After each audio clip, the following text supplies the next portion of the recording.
السلام علیکم ورحمۃ اللہ وبرکاتہ۔ عزیز طلبہ، آج ہم چھوٹی یا کی مشق کریں گے، چھوٹی یہ کی۔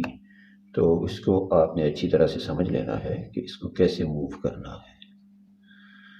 یہ چھوٹی یہ جو ہے، اس کی گردن جو ہے وہ سی کی طرح ہوتی ہے، یعنی کچھ اس کے مشابہ سمجھ لیں۔ پھر اس کے بعد ہم اس کی یہ گلائی کرتے ہیں۔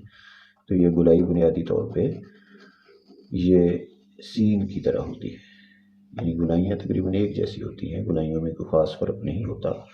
تو یہ گلائی کی مشق آپ نے آلریڈی سین یا صاد کی شکل میں کی ہے، تو اسی کو ذہن میں رکھیے گا۔ تو یہ جب ہم اس کو لکھیں گے بڑے مارکر کے ساتھ تو پھر اس طرح سے لکھی جائے گی۔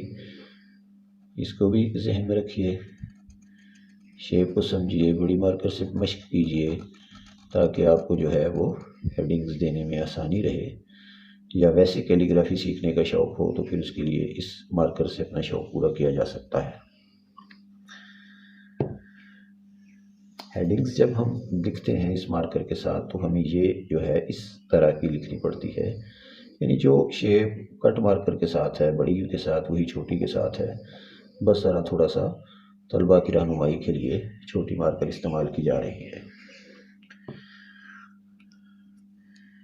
جب ہم اسے لکھیں گے لائنوں میں تو اسے ہم اس طرح سے کچھ لکھیں گے کہ یہاں سے شروع کر کے دوسری لائن کے اوپر سے اور نیچے کی طرف لے کے آئیں گے اور آخری لائن پہ اسے ختم کریں گے، جیسے عام طور پہ ہم جو ہے وہ ختم کرتے تھے سین وغیرہ صاد کی گلائیوں کو۔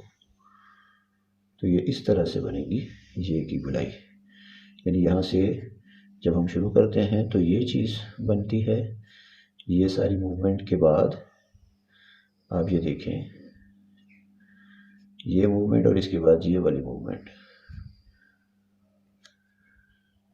اور اس کو ایسے تھوڑا سا اندر کی طرف موو کرنا ہوتا ہے۔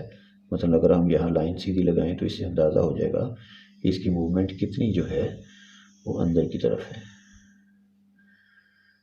یہ چیز چیک کرنی ہے، اس سے آپ کو زیادہ فائدہ ہوگا۔ اور یہ ان کی جو شکلیں ہوتی ہیں گلائیوں کی، وہ نارملی بیضوی شکل کی ہوتی ہیں۔ بہت شکریہ، اللہ حافظ۔